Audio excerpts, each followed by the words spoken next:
যেতিয়া চাওঁ নবুকদনেছৰ ৰজাৰ দিনত দানিয়ালে আৰু তেওঁৰ বন্ধুসকলক কি কৰিলে জুইত পেলাই দিয়া হৈছিলে কিন্তু জুয়ে তেওঁবিলাকৰ চুলি এটাও জ্বলাই শেষ কৰিব নোৱাৰিলে চুলি এটা বুলি কৈছে আপোনালোকে ভাবক আৰু তাত যিবিলাকে জুইত দিবৰ কাৰণে গৈছিলে সেই দানিয়াল আৰু তেওঁৰ বন্ধুসকলক তেতিয়া কি হ'ল বুলি কৈছে যিবিলাকে জুইত পেলাব কৈছিলে ইমান মানে হিট দিলে ইমান জুই জ্বলালে যিবিলাকে জুই দিবলৈ গ'ল সেই মানুহবিলাকে মৃত্যু হ'ল বুলি কৈছে কিন্তু তেওঁবিলাকে জুইৰ মাজেদি অহা যোৱা কৰাহে দেখা পালে ঈশ্বৰৰ কাৰ্যটো এনে মহৎ হয় কাৰণ আমি বাইবেলত পাওঁ তেওঁবিলাকো প্ৰাৰ্থনাশীল ব্যক্তি আছিলে দানিয়াল সদৰক মৈছক কুবেদনগো তেওঁবিলাকো প্ৰাৰ্থনাশীল ব্যক্তি আছিলে আৰু সেই কাৰণে তেওঁবিলাকক জুয়েও একো কৰিব নোৱাৰিলে আজি আমি যদি চাওঁ নিনবী নগৰখন হয়তো ধ্বংস হৈ গ'লে হয় কিন্তু প্ৰাৰ্থনাৰ ইমানেই শক্তি আছিলে সেই ক্ৰোধটো তেওঁবিলাকৰ ওচৰৰ পৰা আঁতৰাই দিলে আমি হয়তো কেতিয়াবা ভাবো যে মই পাপ কৰি আছো মই ভুল কৰি আছো ঈশ্বৰৰ বিৰুদ্ধে কিন্তু মোৰ প্ৰাৰ্থনাটো জানো ঈশ্বৰে শুনিব কাৰণ সেই মানুহবিলাকে হয়তো বছৰ বছৰ ধৰি ঈশ্বৰৰ বিৰুদ্ধে তেওঁবিলাক কাম কৰিছিলে ঈশ্বৰৰ বিৰুদ্ধে কাম কৰাৰ কাৰণে ঈশ্বৰৰ ক্ৰোধ তেওঁবিলাকৰ ওপৰত আহিছিলে আৰু ঈশ্বৰে কৈছিলে যে মই সেই নিনবী নগৰ 40 দিনৰ ভিতৰতে সম্পূৰ্ণৰূপে ধ্বংস কৰি দিম কিন্তু তেওঁবিলাকে যেতিয়া নম্ৰ হয় ৰজাও নিজৰ গাদী এৰি তেওঁ কি কৰিলে বুলি কৈছে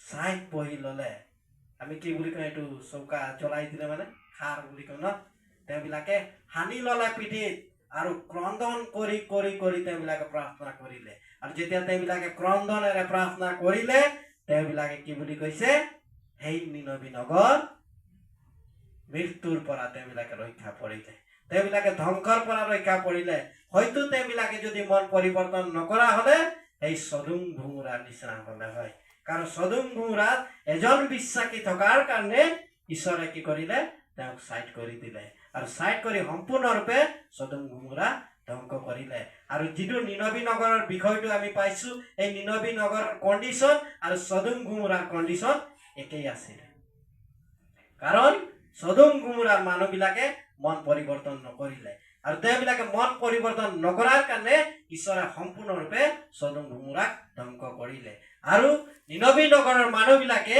তেওঁবিলাকে মন পৰিৱৰ্তন কৰাৰ কাৰণে তেওঁবিলাকে ঈশ্বৰৰ ওচৰত নম্ৰভাৱে অহাৰ কাৰণে তেওঁবিলাকে কি কৰিলে বুলি কৈছে থাকক আৰু আমি সকলোৱে ঈশ্বৰৰ চৰণত চাপি প্ৰাৰ্থনা কৰো হওক বুলি ক'লে আৰু যেতিয়া ৰজাই আদেশ কৰিলে আদেশ কৰাৰ লগে লগে সকলোৱে মান্তি হ'ল আৰু এজনো ব্যক্তি তাত বাকী নপৰিলে সবেই প্ৰাৰ্থনা কৰিবলৈ আৰম্ভ কৰিলে সবেই কান্দি কান্দি প্ৰাৰ্থনা কৰিলে হে প্ৰভু আমাৰ দেশখন ৰক্ষা কৰক আমাৰ নগৰখন ৰক্ষা কৰক আজি মই আপোনালোকক ক'ব বিচাৰো আমি যদি আমাৰ দেশৰ সমস্যাবিলাক দূৰ কৰিবৰ কাৰণে হলে এটাই সুবিধা আছে প্ৰাৰ্থনা যেতিয়ালৈকে আমি প্ৰাৰ্থনা নকৰো তেতিয়াহ'লে আমি তাৰ ফল একো নাপাম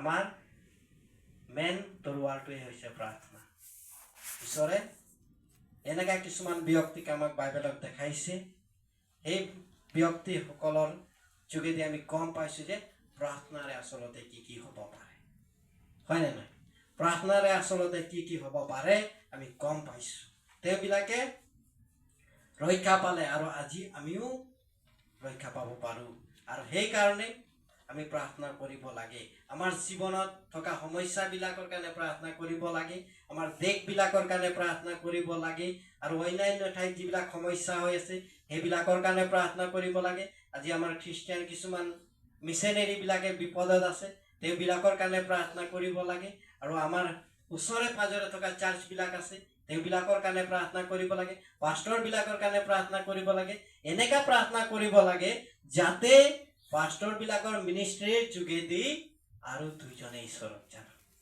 আমি বিচাৰো নেকি কোনবা যিচুক নজনাকে মৰি যোৱাটো আমি সদায় প্ৰাৰ্থনা কৰো যাতে আমাৰ ওচৰত থকা যিবিলাক ব্যক্তি আছে তেওঁবিলাকে যীশুক নাজানে, তেওঁবিলাকে যাতে মৃত্যুৰ আগত যীশুক জানে, হয়নে নাই? তেতিয়া কি হ'ব? আমি যেতিয়া মৃত্যু হ'ম তেতিয়াহে আমাৰ লাভ হ'ব। কাৰণ পৌলে এটা কথা কৈছে, জীয়াই থকা ঈশ্বৰৰ লাভ আৰু মই মৰাত মোৰ লাভ। কিয় কৈছিলে? কাৰণ তেওঁ জানে যে মই ঈশ্বৰৰ কাৰণে বহুতখিনি কাম কৰিলোঁ, আৰু সেইকাৰণে তেওঁ গম পাইছিলে যে মই মৃত্যুৰ পিছত যে স্বৰ্গত যাম, এই কথাটো তেওঁ 100% গম পাইছিলে। আৰু আমি ঠিক তেনেকা হ'ব লাগে, যাতে আমি পৃথিৱীত থকা মানে ঈশ্বৰৰ লাভ কৰিব লাগে। আমি সেই পৃথিৱীত জীয়াই থকা মানে ঈশ্বৰৰ লাভ কৰিব লাগে। যেতিয়া আমি ঈশ্বৰলৈ কোনোবা একজন ব্যক্তিক আনিব পাৰোঁ, কাকবা যদি আমি প্ৰাৰ্থনাৰ সহায় কৰিব পাৰোঁ, কাকবা যদি আমি কিবা এটা সহায় কৰিব পাৰোঁ, এইটো লৈহে আমি ঈশ্বৰৰ লাভ কৰিব পাৰিম। আৰু আমি যদি অকল খ্ৰীষ্টিয়ান হিচাপে থাকিম, তেতিয়াহ'লেতো ঈশ্বৰৰ লাভটো নহ'ব। খ্ৰীষ্টানটোত ঈশ্বৰৰ লাভ নানে, খ্ৰীষ্টান জীৱনটোতেহে ঈশ্বৰৰ লাভ আনিব।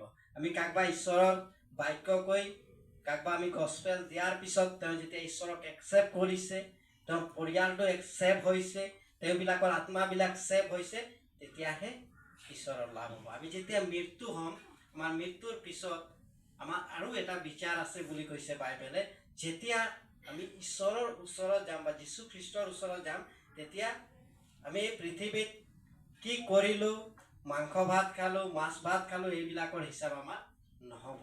আমি কিমান জনৰ ওচৰত গৈ ঈশ্বৰৰ বাক্য দিছিলোঁ, কিমানে আমাৰ বাক্যবিলাক একচেপ্ট কৰিলে, আৰু আমাৰ যোগেদি কিমান আত্মাবিলাক ৰক্ষা কৰিলে, আমাৰ প্ৰাৰ্থনাৰ যোগেদি কিমানে সহায় পাইছিলে, আমাৰ সেইটোৱে হিচাপ হ'ব। আৰু সেইকাৰণে মই ক'ব বিচাৰোঁ, যিটো বিষয়ে আপোনালোকৰ মাজত আহিলে, আৰু সেই বাক্যটো মোৰ নিজস্ব বাক্য নহয়, ঈশ্বৰৰ জীৱনময় বাক্য হয়। আৰু আমি বাইবেলত যদি পাওঁ, এনেকুৱা প্ৰাৰ্থনাৰ বিষয়বিলাক আৰু বহুত আছে। যেতিয়া আমি প্ৰাৰ্থনা কৰোঁ, তাৰ প্ৰাৰ্থনাৰ উত্তৰবিলাক আমাৰ মাজত আহে, হয়নে নহয়? আৰু সেইকাৰণে আমি প্ৰাৰ্থনা কৰিব লাগে। যেনেকৈ প্ৰাৰ্থনাৰ যোগেদি, ফাষ্টিঙৰ যোগেদি নিনৱীৰ নগৰখন ৰক্ষা কৰিলে, আমাৰ ফাষ্টিং প্ৰাৰ্থনাৰ যোগেদি যাতে আমাৰ মণ্ডলীবিলাকত থকা আত্মাবিলাক ছেভ হয়, আমাৰ ওচৰত থকা আত্মাবিলাক যাতে ছেভ হয়। আমি যেতিয়া ফাষ্টিং কৰোঁ, আমি নিজৰ কাৰণে নহয়, আমি আনৰ কাৰণে প্ৰাৰ্থনা কৰিব লাগে। এইটো বাইবেলে আমাক শিকাইছে। আমি যেতিয়া প্ৰাৰ্থনা কৰোঁ, অকল আমি নিজৰ লাভটো বিচাৰি নহয়, আমাৰ ওচৰত থকা মানুহবিলাকৰ লাভটো বিচাৰিহে প্ৰাৰ্থনা কৰিব লাগে। আৰু আচল প্ৰাৰ্থনা এইটোৱে হয়। আৰু সেইকাৰণে যিটো বাক্য আহিলে, সেই বাক্যৰ যোগেদি ঈশ্বৰে সকলোকে আশীৰ্বাদ কৰক। আপোনালোকৰ আগত মই যিটো এষাৰ দাঙি ধৰিলোঁ, হয়তো ইয়াত বহুতো ৰৈ যাব পাৰে, কাৰণ ঈশ্বৰৰ বাক্য কোৱাটো ইমান সহজ নহয়। তাৰ মাজতো ঈশ্বৰে যি জ্ঞান দিছে ক'বৰ কাৰণে, আৰু আজি আপোনালোকৰ আগত মই ব্যাখ্যা কৰিলোঁ। ইয়াত যদি কিবা ৰৈ যায়, আপোনালোকে শুধৰাই ল'ব। আৰু মই আশা কৰোঁ আপোনালোকে বুজি পাইছে। আৰু আগন্তুক দিনবিলাকত আমি যেন সকলোৱে প্ৰাৰ্থনাশীল জীৱন হ'ব পাৰোঁ, আৰু এনেকৈ প্ৰাৰ্থনাত যেন লাগি থাকিব পাৰোঁ, তাৰ কাৰণে আপোনালোকেও প্ৰাৰ্থনা কৰিব। আৰু আমাৰ যি পৰিচৰ্যা আছে, বৃহত্তম অঞ্চল, আপোনালোকে জানে আমাৰ মৰঙী বাদুলিপাৰ অঞ্চলটো 19টা মণ্ডলী আছে। 19টা মণ্ডলীৰ ভিতৰত এতিয়া যদি আমি যিবিলাক স্বীকৃতি পোৱা মণ্ডলী 19টা, আৰু যদি ব্ৰাঞ্চ মণ্ডলী আমি হিচাপ কৰোঁ, হয়তো এতিয়া বৃদ্ধি হৈছে, 22টামান হৈছে। তো তেনেকুৱা এটা বৃহত্তম অঞ্চলত আমি প্ৰভুৰ পৰিচৰ্যা আগবঢ়াই আছোঁ। ইয়াৰ লগতো আমাৰ আৰু বহুত ডিজায়াৰ আছে, বহুত ইচ্ছা আছে ঈশ্বৰৰ কাৰণে কৰিবৰ কাৰণে। সেইকাৰণে আপোনালোকে প্ৰাৰ্থনা কৰিব, যাতে আমি আগন্তুক দিনবিলাকত আৰু বল ভিত্তিভাৱে ঈশ্বৰৰ বাক্যবিলাক আলোচনা কৰিব পাৰিম, আনক বুজাই দিব পাৰিম, আৰু আনক যেন আমি ঈশ্বৰৰ বাক্য দিয়াৰ যোগেদি তেওঁবিলাকে যেন যীশুৰ বিষয়টো তেওঁবিলাকে যেন গম পাব। তাৰ কাৰণে আপোনালোকৰ আমাৰ পৰিয়ালৰ কাৰণে প্ৰাৰ্থনা কৰিব। ধন্যবাদ।